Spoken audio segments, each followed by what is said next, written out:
মানুষ বলেছিলাম স্বাস্থ্যসাথী করব, 5 লক্ষ টাকা পরিবারের যে মহিলা হেড তার নামে যাচ্ছে 5 লক্ষ টাকা বছর প্রতি তার পরিবারের চিকিৎসার জন্য।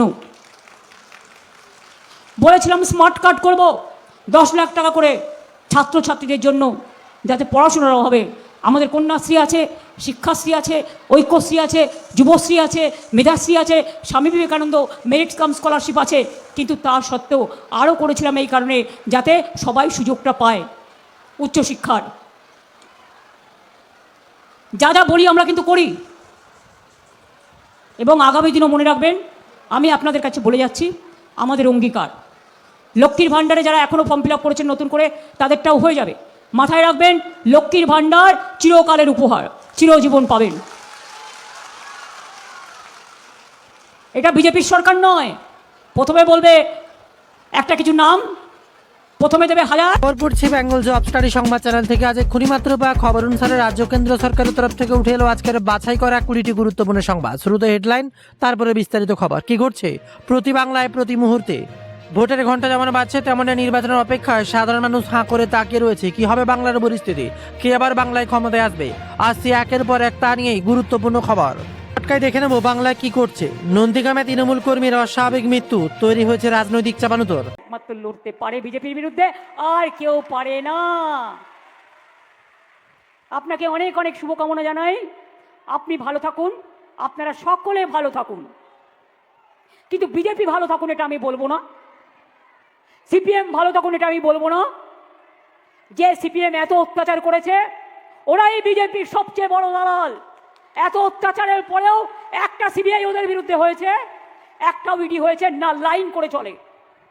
এখানে জগাই মাধাই গদাই সব ভাই ভাই ভাই, 3 ভাই একসাথে। তৃণমূল একা লড়বে, এসআইআরে যখন লাইন করবে আর কেউ নাই, তোমাদের দেখা নাই গো, তোমাদের দেখা নাই। তখন তৃণমূল কংগ্রেস রাস্তায় থাকবে, তৃণমূল কংগ্রেস ক্যাম্প করবে, তৃণমূল কংগ্রেসের বিএলএ 1রা করবে, বিএলএ 2রা করবে। এটা আমাদের নির্দেশ, মানুষের পাশে থাকতে হবে।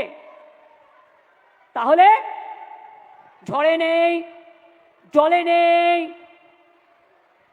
উৎসবে নেই, চড়াই উতরায় নেই, শুধু কিসে আছে না একটা ভোটের সময় বসন্তের কোকিলের মতো কুহু কুহু করে ডাকে, আর তারপরে বলতে হয় ভোটও শেষ, ওরাও নিঃশেষ।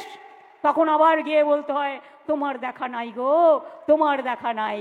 100 দিনের টাকা বন্ধ, গ্রামীণ আবাসনের টাকা বন্ধ, রাস্তার টাকা বন্ধ, সব টাকা বন্ধ। জিজ্ঞেস করুন তো দক্ষিণেশ্বর নোয়াপাড়া রেল লাইনটা মেট্রো কে করে দিয়ে গেছিল? আমি করে দিয়ে গিয়েছিলাম। দক্ষিণেশ্বরে স্কাই ওয়াক কে করে দিয়েছে? আমি। জল, রাস্তাঘাট, পানীয় জল এগুলো ওরা করেছে, ওরা বলবে। জিজ্ঞেস করুন এই যে কল্যাণী এক্সপ্রেসওয়ে, আজকে আপনার গর্ব হয় না? হঠাৎ নিবেদিতা ব্রিজ দিয়ে ফটাং করে চলে যাচ্ছেন নদিয়া কল্যাণী পর্যন্ত, তারপরে কল্যাণী থেকে নদিয়া, কখনো নবদ্বীপ ধাম, কখনো শান্তিপুর, কখনো ইস্কন, কলকাতা থেকে তাড়াতাড়ি চলে যাচ্ছেন বড়মার মন্দির থেকে শুরু করে সর্বত্র। চোখে পড়ে না? আবার নির্বাচন আসছে, বাংলায় ভোট বাবুরা আসছেন, এত নাম কেটেও লজ্জা নেই। বলছে সবাই নাকি অনুপ্রবেশকারী, তাই নাম কেটেছে। 90 লক্ষ লোক অনুপ্রবেশকারী, আর আপনাদের পার্লামেন্টে লিপ্রায় আছে সারা ভারতবর্ষে কত অনুপ্রবেশকারী। আপনারা উত্তর দিয়েছিলেন, লিখিত উত্তর 2025-এ সারা ভারতবর্ষে মাত্র 2000 সামথিং। কালকে অনুপ্রবেশকারী বলছেন। আপনারা অনুপ্রবেশকারী যারা বসে আছেন, তারা এদেশে জন্মেছেন, এদেশে কর্ম, এদেশে ধর্ম, এদেশে বর্ণ, এদেশে সব কিছু। আজকে তারা অনুপ্রবেশকারী হয়ে গেল। আপনাদের লাইনে দাঁড়িয়ে প্রমাণ করতে হবে যে আপনারা এদেশের নাগরিক কিনা। এর থেকে বড় অপমান, এর থেকে বড় অসম্মান আর কি হতে পারে মা বোনেরা আমার? আর কি হতে পারে ভাই বোনেরা আমার? একবার নিজেকে জিজ্ঞেস করুন তো। যার নাম উঠেছে সে খুশি, কিন্তু আপনার নামটা যে কাল থাকবে তার কোনো ঠিক নেই। কারণ আমাদের সরকার এই জন্যে দরকার, কারণ এরপরের প্ল্যান হচ্ছে এনআরসি। আসামে এনআরসি করে 19 লক্ষ লোকের নাম বাদ দিয়েছিল, তার মধ্যে 13 লক্ষ হিন্দুও ছিল, এটা মনে রাখবেন। অনেক মতুয়াদের নাম বাদ দিয়েছে, তপশিলীদের নাম বাদ দিয়েছে, সংখ্যালঘুদের নাম বাদ দিয়েছে, হিন্দুদের নাম কম বাদ দেয়নি। শুধু আপনার জেলায় গিয়ে দেখে আসুন, বাগদা, বনগাঁ, বসিরহাট থেকে শুরু করে গাইঘাটা যান, গিয়ে দেখে আসুন কত নাম্বার দিয়েছে। আজকে নাকি উনি বলেছেন, মানে আমোদি পামোদি বাবুরা বলেছেন, বাংলায় নাকি মাছ উৎপাদন হয় না, বিহারে নাকি এত মাছ উৎপাদন হয় যে বাইরে রপ্তানি করতে হয়, বাইরে বেচতে হয়। আমি বলি, তুমি তো বিহারে মাছ খেতেই যাও না, আমাদের এখানে তো পাঁচা হয়, বাজারে সব কিনে নেয়, সব খায়। আগে তো বাংলায় সব মাছ হায়দ্রাবাদ থেকে আসতো, এখন হস্তে হয় না। তুমি সংখ্যাটা জানো? পার্টি যা বলে দিচ্ছে কানে কানে তাই বলছো। রাজস্থানে মাছ মাংস ডিম খাওয়া বন্ধ, বিহারে বন্ধ, উত্তরপ্রদেশে বন্ধ, দোকানও বন্ধ। আর এখানে বলছো বিহারে এত মাছ উৎপাদন হয় যে বাইরে পাঠাতে হয়। তুমি তো মাংস এখান থেকে বাইরে পাঠাও, তুমি গোমাংস ওমানে পাঠাও এখান থেকে। তুমি সৌদি আরবিয়ার গলায় যখন কোলাকুলি করো, একবারও কি ভাবো ও হিন্দু না মুসলমান? দেশের বাইরে এক নীতি আর দেশের ভেতরে আর এক নীতি। ছদ্মবেশী মুখোশ, বহুরূপী ভাই বোনেরা যেমন নানা রূপে সাজতে পারে, এটা ওদের পেশা। আর বিজেপির হচ্ছে মিথ্যে কথা বলার নেশা, দুবলা গভর্নমেন্ট। সব রাজ্যে মাছ বন্ধ করে দিয়েছে, মাংস বন্ধ করে দিয়েছে, ডিম বন্ধ করে দিয়েছে। আমাদের পুকুরে মৎস্য উৎপাদন হয়, বাজারে প্রতি বাজারে যা মাছ আসে সবাই কিনে নিয়ে খায়। কেউ মাছ খায়, কেউ মাংস খায়, কেউ ছাতু খায়, কেউ ধোকলা খায়, কেউ লিট্টি খায়, এটা তাদের ব্যাপার। কে কি পড়বে, কে কি খাবে, কে কি গাইবে। আর ভোটের সময় এসে তোমরা কি করো? ধরুন এটা একটা কাগজ, আমি এরকম করে দেখলে আপনি বুঝতে পারবেন এটা কাগজ, কিন্তু ওনারা ব্যবহার করে টেলিপ্রম্পটার, চশমার গ্লাসের থেকেও পাতলা হালকা। আপনি সামনে এসে দাঁড়ালে তবে বুঝতে পারবেন, তা না হলে বুঝতে পারবেন না। ওখানে লিখে নিয়ে আসে নিজের ভাষায়। আমি ভাবতাম আগে, আমাকে ডেরেক বলেছিল, ডেরেক অব্রাই, ওর মা ওকে বলেছে, আরে মোদিজি এত ভালো ইংরেজি বলে। তো ডেরেক বলেছিল, তুমি জানো না আসল চালা কি? ওই টেলিপ্রম্পটারে লেখা থাকে, ওটা পড়ে বলে। আমি একবার বাংলাদেশের সাথে আমাদের একটা মিটিং ছিল ইন্ডিয়া গভর্নমেন্টের, 4-5 বছর আগে। তখন আমায় ডেকেছিল, তো মিটিংটায় মাত্র 10-12 জন ছিল। তো আমি দেখলাম সেখানে উনি প্রেস করছেন, ওনারা দুজন দাঁড়িয়ে। আর প্রেস করছেন যখন আমি দেখলাম, কাছে বসেছিলাম, স্পষ্ট টেলিপ্রম্পটার দেখে বলছেন, এখানেও সেরকম এসে বলেন, দুটো বাংলায় লিখে নিয়ে, ধরুন আমি মেঘালয়ে গেলাম, আমি নিজের বাংলা ভাষায় মেঘালয়ের ভাষাটা লিখে নিলাম। ধরুন আমি মিজোরামে গেলাম, আমি মিজোরামের ভাষাটা আমি আমার ভাষায় লিখে নিলাম ট্রান্সলেট করে, ঠিক আছে, ওই ভাষায় প্রোনাউন্সিয়েশন করে। এবার এখানে এসে বলছে, সোনার বাংলা তৈরি করে দেবো, সোনার বাংলা। বলে সোনার দেশ তৈরি করতে পেরেছ? 15 লক্ষ টাকা করে দেবে বলেছিল, 1 পয়সাও দিয়েছ? নোটবন্দি করে লোকের টাকা কেড়েছ, ব্ল্যাক মানি ফেরত আনতে পেরেছ? গ্যাসের দাম কতবার বাড়িয়েছ, পেট্রোলের দাম কতবার বাড়িয়েছ, ডিজেলের দাম কতবার বাড়িয়েছ, ডলারের মূল্য কোথায় গিয়ে ঠেকেছে। আগামী দিন নির্বাচনের পরে গ্যাসও পাবেন না, গ্যাস বেলুন পাবেন। শুনছি কাউকে কাউকে মিছিলে নিয়ে যাচ্ছে 500 টাকা করে দিয়ে। আবার কারো কারো বাড়িতে গিয়ে বলছে, কথাগুলো ভালো করে শুনুন, কাজে লাগবে, আপনার ব্যাংকের অ্যাকাউন্ট নাম্বারটা দিন, টাকা পাঠাবো। আমি পরিষ্কার সতর্ক করছি, যদি আমার ছবি দেখিয়েও কেউ বলে ব্যাংকের অ্যাকাউন্ট নাম্বার দিন, দেবেন না। যদি কেউ বলে নতুন ব্যাংকের অ্যাকাউন্ট করে দেবো, ওখানে আপনাকে টাকা পাঠাবো, বলবেন দরকার নেই। তার কারণ আপনার ব্যাংকে যেটুকু ছিল সেটুকু তো তুলে নেবেই, প্লাস যে টাকাটুকু ঢোকাবে সেটা হচ্ছে কালো টাকা। ইলেকশন মিটে গেলেই ওই টাকাটা নিয়ে আপনার বিরুদ্ধে ইডি নয় সিবিআই নয় ইনকাম ট্যাক্স লাগাবে। কালো টাকাটা এলো কোথার থেকে? আগে থেকে সাবধান এবং সতর্ক করে দিয়ে গেলাম। এই কথাগুলো আমার কানে এসেছে। মানুষ যখন ভোট দিতে যাবেন, শুনুন, সিপিএমের আমলে আমি একবার খড়দায় এসেছিলাম, অসীম দাশগুপ্ত ছিলেন ওখানকার এমএলএ। একটা বাই ইলেকশন হয়েছিল, আমি নিজে চোখে দেখেছিলাম সিপিএমের লোকেরা ভোটারদের আটকে রেখে দিয়েছে, ভোট দিতে দেয়নি। আমি সারা রাত খড়দায় ছিলাম। বিজেপিরও প্ল্যান হচ্ছে এবারে, যাতে মানুষ ভোট বাক্সে পৌঁছতে না পারে, যাতে বিজেপিকে এত ভোট কাটার পরেও আরও কী করা যায়, উকুন বাজছে আর কুৎসা করছে আর প্ল্যান করছে। প্ল্যানটাকে ভেস্তে দেবেন কি করে? এক তো প্রথম কথা হচ্ছে নিজের ভোট নিজে দেবেন। 2 হচ্ছে যারা আমাদের ক্যান্ডিডেট আছেন তাদের বলে দিই, প্রত্যেকটা বুথে বুথে মেসেজ দেওয়া দরকার, কোনো ইভিএম মেশিন যদি খারাপ হয়ে থাকে সেই ইভিএম মেশিনের ভোট করা যাবে না। মানুষ অনেক লাইন দিয়েছেন জীবনে, একদিন একটা ভোটের জন্য অপেক্ষা করবেন, তা নাহলে এনআরসি করে আবার নামটা কেটে দেবে। 2, ভিভিপ্যাট ছাড়া কোনো কাউন্টিং, কোনো মেশিন, ইভিএম মেশিন কাজ করবে না।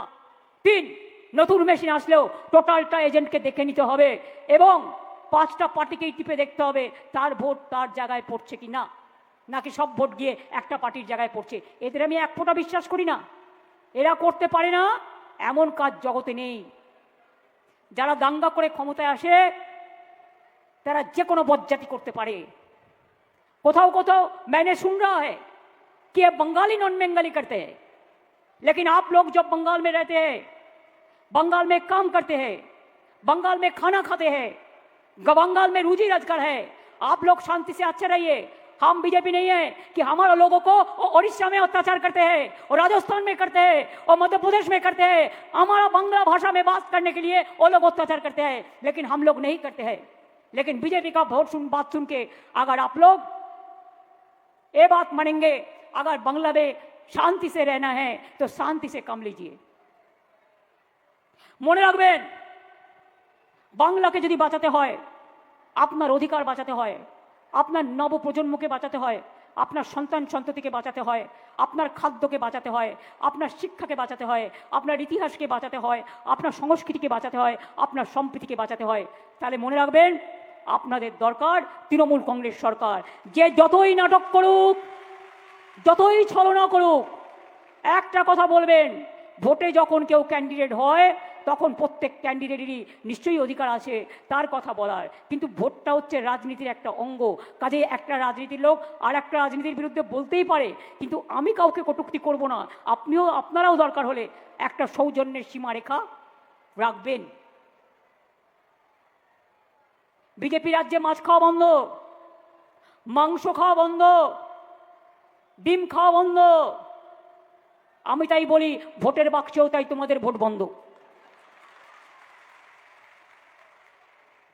মানুষ কি খাবে কি না খাবে তুমি ঠিক করবে? কোন ধর্ম তোমার?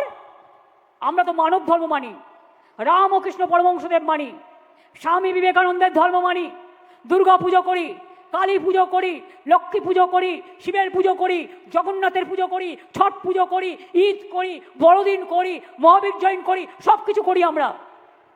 আপনাদের এখানে চিড়ে দইয়ের মেলাও হয়। ছট পুজোয় ঘাটগুলোতে আলো দিয়ে সাজিয়ে দিই, ছট পুজোতে দুদিন ছুটিও পায়, বড়দিনও আমরা আলোকিত করি। তাই পরিষ্কার বলতে চাই, এসব নোংরা খেলা, মিথ্যে কথার খেলা খেলবেন না। বাংলাকে টার্গেট করে নাম কেটেছেন। অন্য কোন রাজ্যে এভাবে বাংলার সব অফিসারদের পাঠিয়ে দিয়ে বাইরে শূন্য করে দিয়ে, আর যাতে বাংলায় প্রশাসন কাজ করতে না পারে, আর যাদের নিয়ে এসছেন তাদের রোজ চমকাচ্ছেন, রোজ ধমকাচ্ছেন।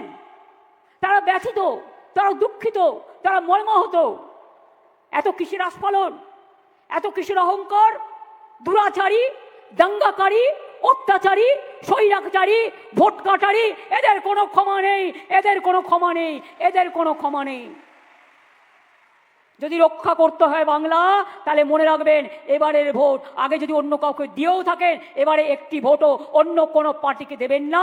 অন্য পার্টি জিতবে না, মাঝখান থেকে বিজেপি যাতে জিতে না যায় সেটা আপনারা করতে দেবেন না।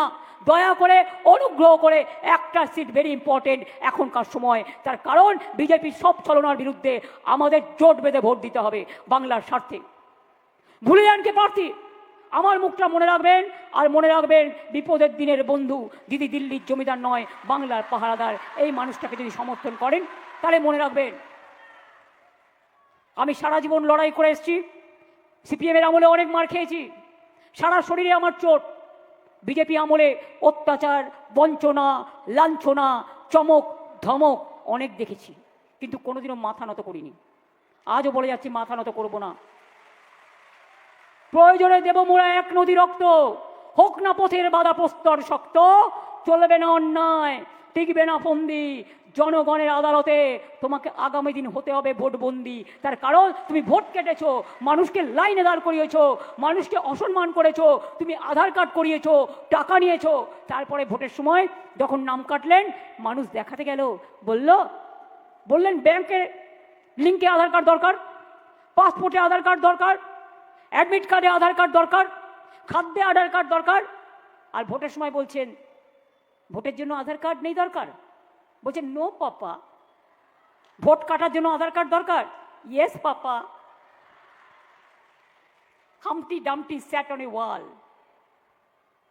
বুঝলেন? এই হচ্ছে চরিত্র। অন্যদের চরিত্র হনন করার আগে নিজেদের নৈতিক চরিত্রটা একটু চিন্তা করে দেখুন, ভাবুন। বাংলাকে অনেক অসম্মান করেছেন, দিল্লিতে বাংলা অনেক অসম্মানিত, দিল্লির গদি মিডিয়া চিরকাল বাংলাকে বদনাম করে। কিন্তু মনে রাখবেন, একদিন না একদিন তারা বুঝবে, আমি যখন রেল মিনিস্টার ছিলাম আমাকে বাংলার রেল মিনিস্টার বলতো। যদিও আমি আজমির থেকে শুরু করে, পুষ্কর থেকে শুরু করে, দিল্লির মেট্রো রেল থেকে শুরু করে, মুম্বাই রেল বিকাশ কর্পোরেশন থেকে শুরু করে, জব তীর্থের আন্দোলন, সমস্ত তীর্থের আদরে সমস্ত স্টেশন করে দেওয়া সত্ত্বেও আমাকে বলতো। এখনো বাংলাকে হিংসা করে, কেন জানেন? বাংলাকে দেখছে আর জ্বলছে আর লুচির মতো ফুলছে।